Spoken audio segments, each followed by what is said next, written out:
Blast Live. We're talking about what you're talking about. You all ready for this? Dun, dun, dun, dun, dun. This is a sham. No. Y'all, just stop. Get real. Welcome to DBL, everyone. I'm in my cow outfit. Good to see. What? It looks very much bovine. You look all lovely today. You look lovely as well. Thank you very much, Erica. Not like a cow. It's moving to me that you said that. All right. Today, President Biden announced he's forgiving a lot of student loan debt. We want to talk about that. He's fulfilling a major campaign promise.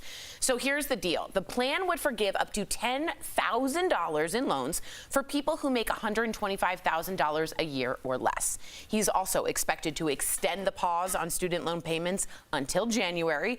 But the whole thing could cost Americans up to $300 billion, or about $2,000 per taxpayer. That is according to one estimate, and we don't know if it's being paid through taxes at all yet. More than 43 million people have federal student loan debt, and this could zero that out for almost 20 million people, or cut that debt in half for millions more. But many are saying this isn't fair to the folks who've already paid their student loans, or to the students who paid for college without loans. So what do you think of this plan? We want you to write us in. Biden definitely campaigned on this. I just want to let you guys know, in 1980, the four-year education was on average about $10,000 annually. In 2020, it was close to 30. That is a 180% increase in 40 years. Lindsay, what do you think? I mean, there are a lot of political and economic implications of relieving the student loan debt. Like, inflation can go up, and people are already citing that, and there are options that college and universities will raise their rates, knowing that you can get your debt wiped out. And so also the NAACP, because this disproportionately affects people of color, is asking for Biden to relieve close to $40,000 or $50,000 to actually impact people of color versus $10,000. Right. So really, people are not all on board with this idea. Also, only 13.5% of the country actually has student loan debt, even though you said that high number.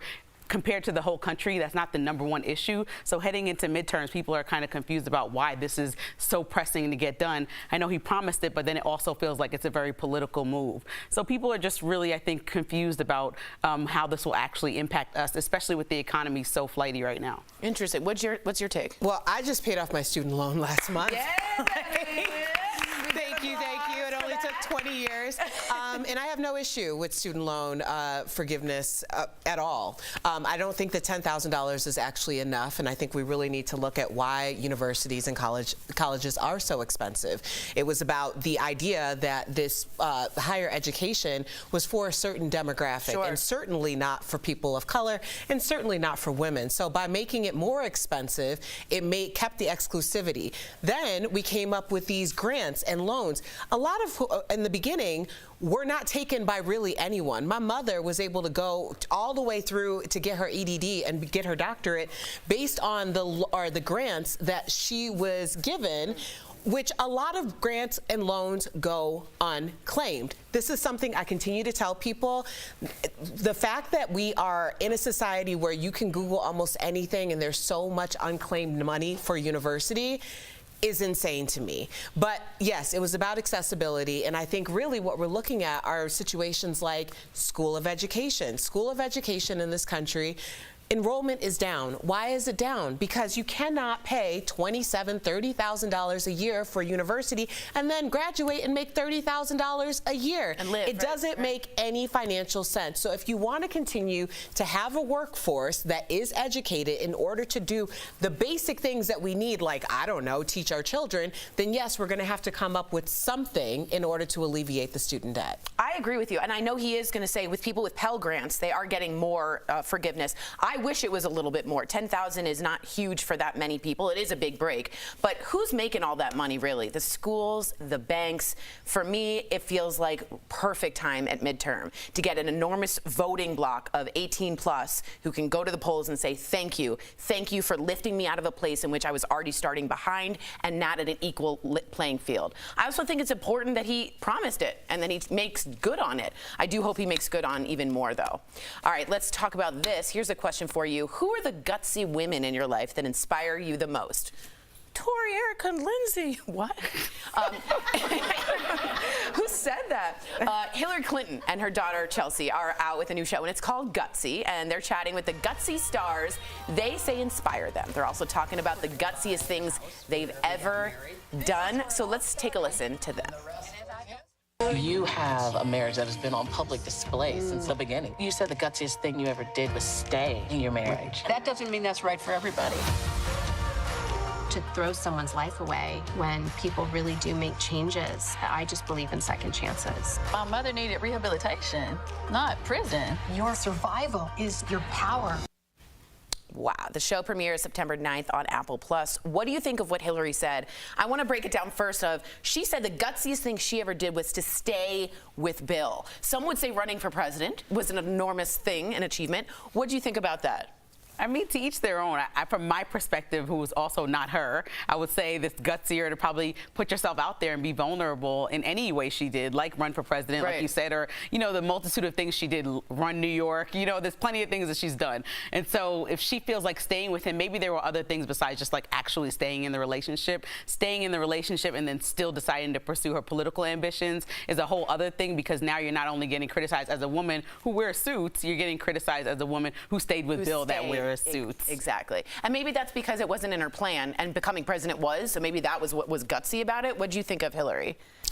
I don't have hate for Hillary. I know she's a very polarizing figure to people, but much to our conversation yesterday about ambition and ambitious women, she really is a kind of a spokesperson for that. Yes, she is. She is someone who absolutely, no matter what she does, it goes through the vein of she's an ambitious woman, and people don't like that. No, they do not. They get sad. Yeah. I mean, you know, when it comes to guts or being gutsy, I think we talk about having the audacity to believe, the audacity to aspire, the audacity to persevere.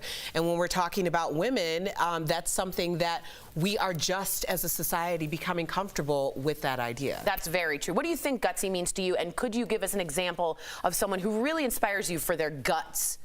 Well, I think it's just bravery to do anything. Like, it could be, for me, anything from having a baby, which was such a beautiful, crazy experience because I had no idea what was going to happen, or quitting a job, which has turned out for the best for me. So, you know, those are all things that I just jumped out there and did. And it's just like a belief in yourself. Like, oh, I know I'll be okay on the other end in both of those situations. Self-validation. Is someone who inspires you? Is there someone who inspires you?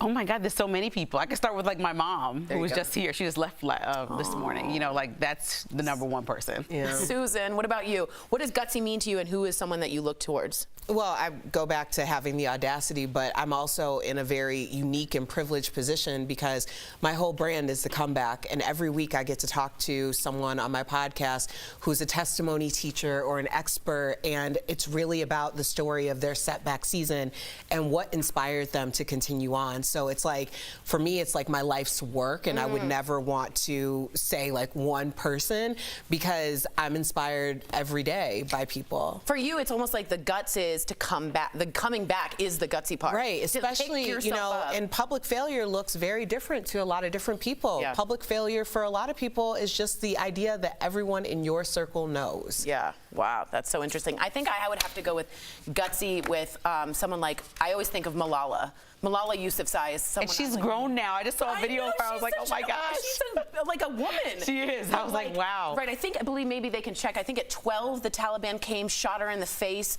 just for saying, I'd like to have an education. She kept going and became the voice for a lot of girls out there. So Malala is my gutsy. And she's still doing good work. She really is. Unbelievable. And she's just beautiful.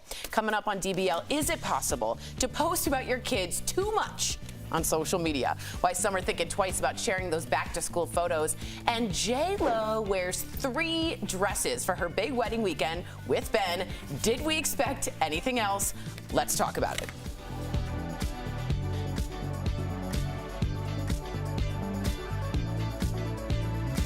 Closed captioning provided by...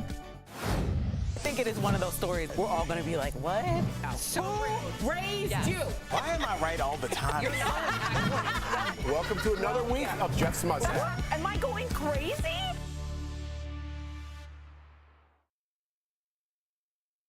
Hi, everybody. What's up? Hi. You all look fabulous. Thank you. So after the J-Lo dresses, we're gonna have a discussion, 2 beats. Okay. The first one is about inflation and how that's affecting brides and grooms everywhere. Guys, I worked in bridal, you guys know, for 2 years. Yes, so Tori, you'll have some great insight here.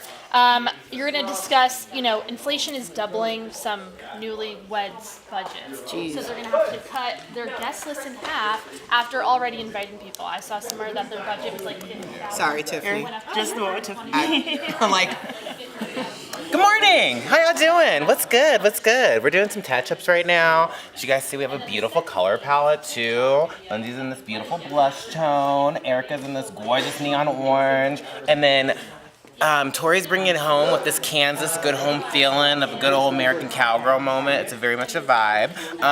It's hump day though, It's a beautiful day. Did you guys go out for Taco Tuesday last night? What was good with that? I did. It was a good time. Tequila and tacos. Who doesn't love that? where'd you get tacos? Machetes. It was so good. And Cherry Creek. I think it's Cherry Creek. Yeah, Cherry Creek. It was delicious. It was a good old carnita moment. Can't go wrong with that, Sounds good. And then we're Okay, I have a question for you guys out there. A lot of my friends who are getting married are asking for like a honey fund or money for the wedding. Like just give me straight up money. I don't want anything else but money. My parents find that really rude because they want to give table china and chargers, but our generation or the next generation doesn't use that. Is it rude to have your guests say, "Don't give me a Cuisinart, I want $100"? Is that rude? Do you think that's rude, Tiff? No. I don't think so either. It's not rude. I like money talking about what I want. That's right. Not like But it's a generational thing. My mom wants to buy you a Cuisinart. Yeah. And that's it.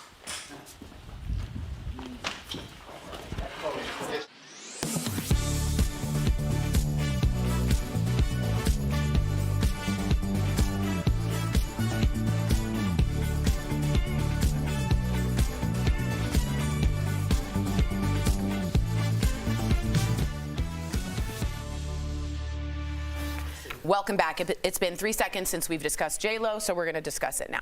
Jennifer Lopez revealed she wore not 1 but 3 wedding dresses during her ceremony in Georgia. In her newsletter that Al and Jeff still get, Jen showed off the custom Ralph Lauren gown she walked down the aisle. I also love that. And by the way, this will become the new thing in bridal. Anyone famous like that, that'll become real. As the high-necked gown was a take on the designer's classic turtleneck column dress. Check out this train. Apparently 1,000 handkerchiefs were attached to the back to create the long ruffled skirt. Next, Jane changed into this gown, which is featured with pearls, Swarovski crystals. It took 30 artisans 700 hours to hand embroider them onto the dress. Jen also wore another custom Ralph Lauren dress that featured a mermaid silhouette, very popular with girls in bridal, and a removable hood and more crystals. The gowns are estimated to cost $1 million each. Good for her. Right? I love it. You know who we really owe this moment to, or moments like this to? Who? Carrie Bradshaw. Talk to me. Carrie Bradshaw really episode? made or the movie. Yep.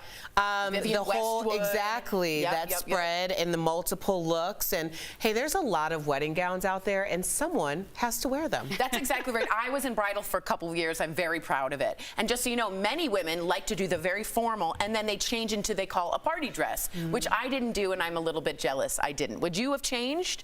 Well, for sure for the party dress, but I don't know about 3 times, and I like to get dressed. So, but I think 3 times is like, how long is the ceremony? How long is the day? If it's over a couple of days, like so one of my friends is Nigerian, had a beautiful wedding Like that was Indian over wedding. a couple of days. Sure. Wear 10 outfits. I love that. But in one day, it's like, all right, already. You know. What was your favorite of the 3? I think I like the I like the Swarovski first crystal one. Did you? I like the first one too. Yeah. Swarovski was lovely. All right, in keeping with our wedding theme, inflation is taking a bite out of the cost of these ceremonies. Brides and grooms everywhere are starting to feel the really big pressure of a rapidly rising budget. They're being forced to cut into their guest list even after they've had it, so they have to uninvite people. Would you understand if you were uninvited? Totally. Me too. I would totally I'd be fine with it. Would you be okay with it, Linz? Well, I feel like people in general have to invite like a ton of people to their wedding that they don't want to. And I'm not married, but I've also been like, I'm not doing that. Yeah, it's going to be people who I genuinely want to be happy for us. Even if they are happy from afar and I don't want them to come, I'm sorry. You know, that's it. It's just got to be, it's supposed to be about you and your union and your day. And so if somebody somebody's not invited, this should be a good reason to invite only the people that you genuinely, in your heart of hearts, want to be there. Especially with money so tight. Yeah, I also think it's kind of a situation depending on what stage of your life you're in. Like, you're grown, and I would assume that you would probably take most of the cost of paying for your own wedding, and then you might have a little bit more autonomy, or so you think, because my first wedding, I was 25 years old, and my mother especially was very much like, you need to invite these people. We sent out wedding invites for 2 people. It came back with 10 names on the invite. No. So They can write in names? Oh, yeah. Oh, yeah. No writing 10 in names. Like entire tables of people. So I thought, when I got married for the last and final time at 35, I'm like, well, we're paying for this. So my parents, you know, they can't say anything. I didn't even want a wedding because I'm like, what's the point? Yeah. But my husband wanted one, and he had never had one. Wouldn't you know that our parents were like, no, these people need to be invited. Oh, again? Again? I don't know those No, people. you don't know those and people. Also, didn't they see it once? I know. Like, Let's talk about faux pas, okay? Because on this topic of weddings, what would you do if one of your guests prematurely cut into your wedding cake? One wedding guest went out of her way to post incriminating footage of herself on TikTok. She was at her friend's wedding. She thought they forgot to serve the cake, so she took it upon herself to cut into it. The bride even commented on the video saying, as the bride whose cake this was, she is formally forgiven and has learned her lesson in wedding etiquette. Would you end a friendship over this? No, but I mean, like, what's wrong with you, girl? Like, I would pull you to the side and be like, it's just like somebody coming in white if it's not an all-white party. Like, this is my wedding. Dude. You are not supposed to wear white. These are like simple, basic things. Don't cut the cake. Don't wear white. Like, these are not hard things to figure out. And I don't know how close that girl was, but I don't think any best friend of mine, which is why I said small group at the wedding, would do some nonsense like that. But if they did, I wouldn't kick them out of my life. This is what happens in weddings these days, because too many people wake and bake before the wedding. I think they're too hungry. Yep. I think you're right. Yeah, there's a lot of wake and stoned bake. People, let me tell you, I love to see, you know, people in their element on their big day. But a lot of people are not feeling like, you know, they just want the party. They want the food and the So wake and baking guests are definitely a thing, and it's very prevalent, and things like this happen. Wow, they steal the food? Yeah. Who would know? Coming up on DBL, sharing special moments with your kids in the modern world of social media. Is it safe? We're going to talk about it coming up next. Stay with us.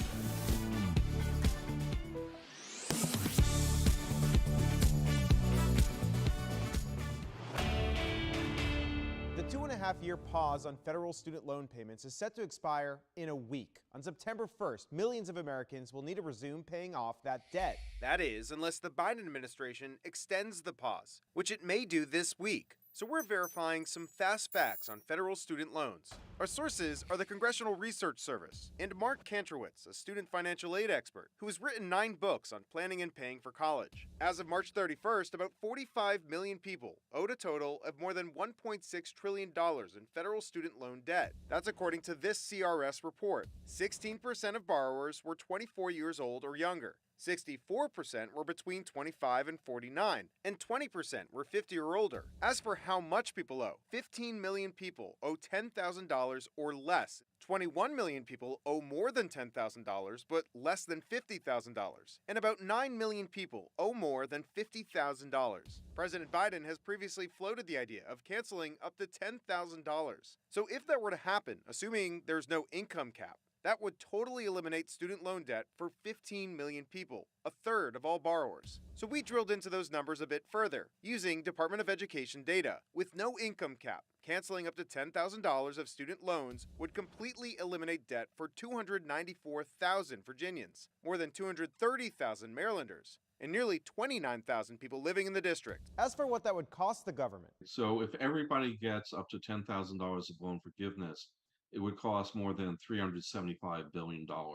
If only people who owe $10,000 or less have their loans forgiven, it will cost $75 billion. with your Fast Facts, I'm Evan Kozloff.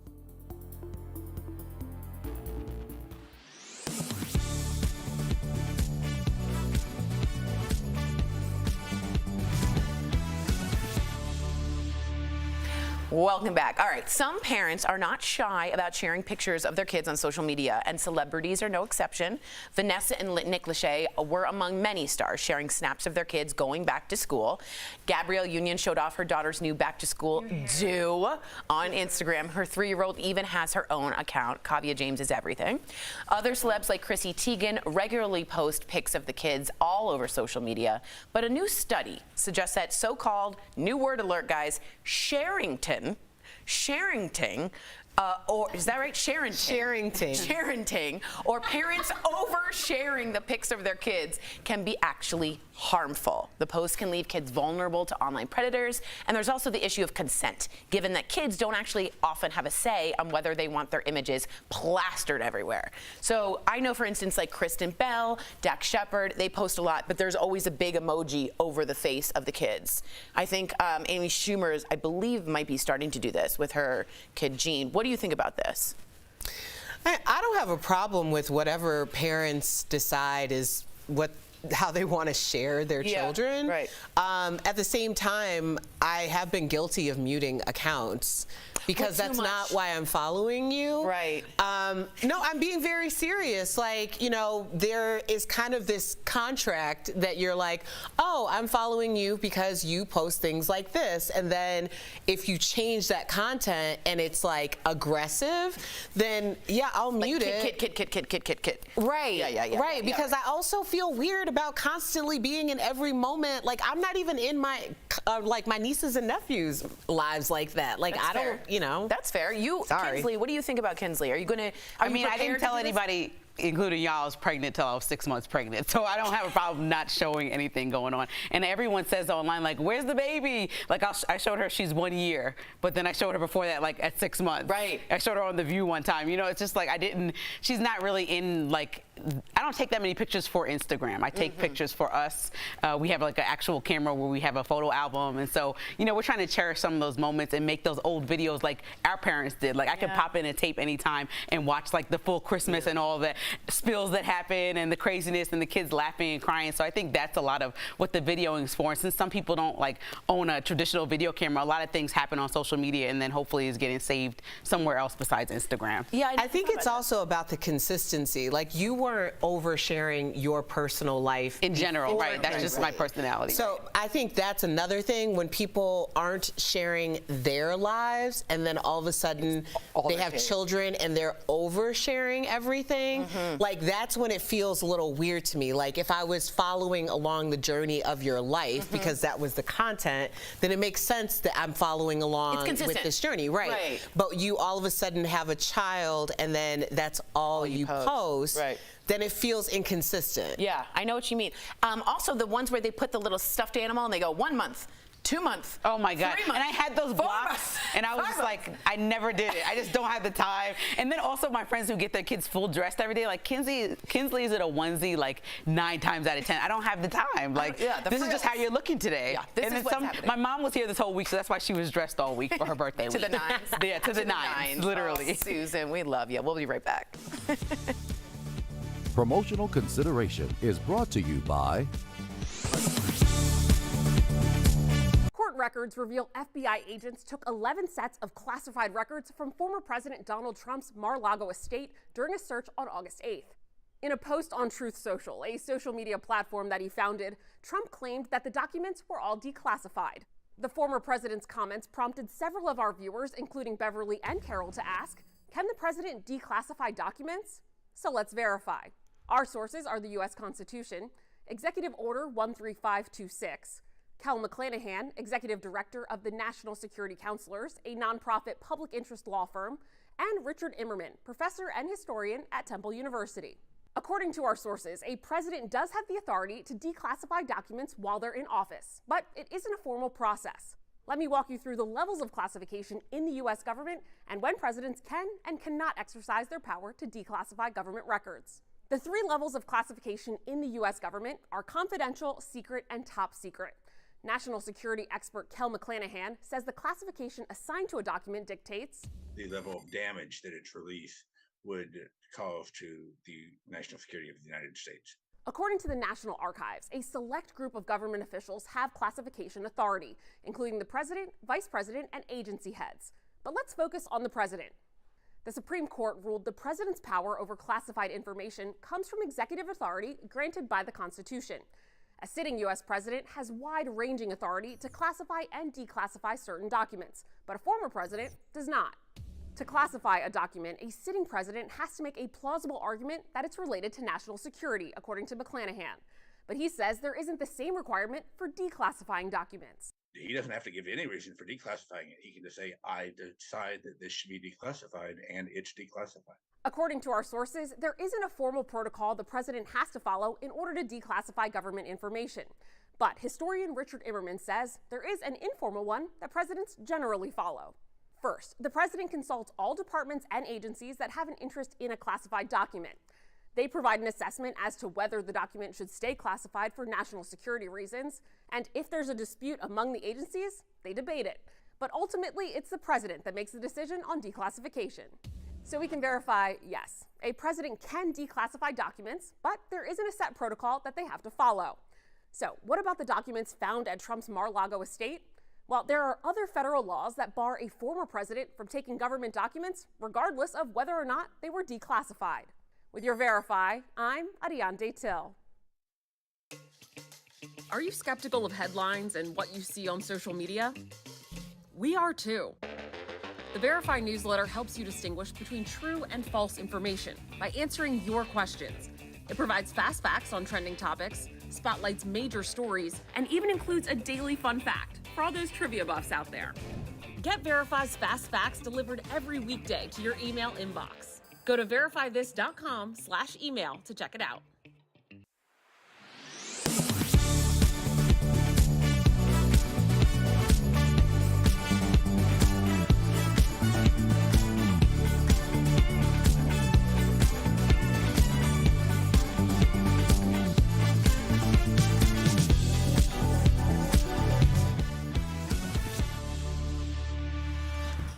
You made it nice, Erica. Y'all have to go to the bathroom at some point. Hey, DBL Nation, we make this show for you. Your feedback is more important than ever to us, and that's why we've created this short survey, but we want you to fill it out and to complete it. All you have to do is go to dailyblastlive.com/survey, or see that QR code on the screen? Use your camera phone to go to it. Your opinion actually matters to us, and we hope that you'll take just a few minutes to share your thoughts, and we really, really want to hear from you. Now, before we go, we've got some viral videos of a slide. Did y'all see this in Detroit? What? Who would suffer like that for no reason? This slide was first built in the 60s, but it was closed for many reasons. But it was recently reopened. No. Are you dumb? Videos went viral showing riders flying into the air. It was only open for 4 hours before they had to shut it down. No, this is suffer. This is like, why would you suffer? I don't know anybody who willingly suffers. I like heights and stuff, but that's ridiculous. That would hurt your bum. All right, we are so happy you joined us. Thank you so much. DBL's new every day. We'll see you same time, same place tomorrow. Ow, that would hurt. Bye, guys.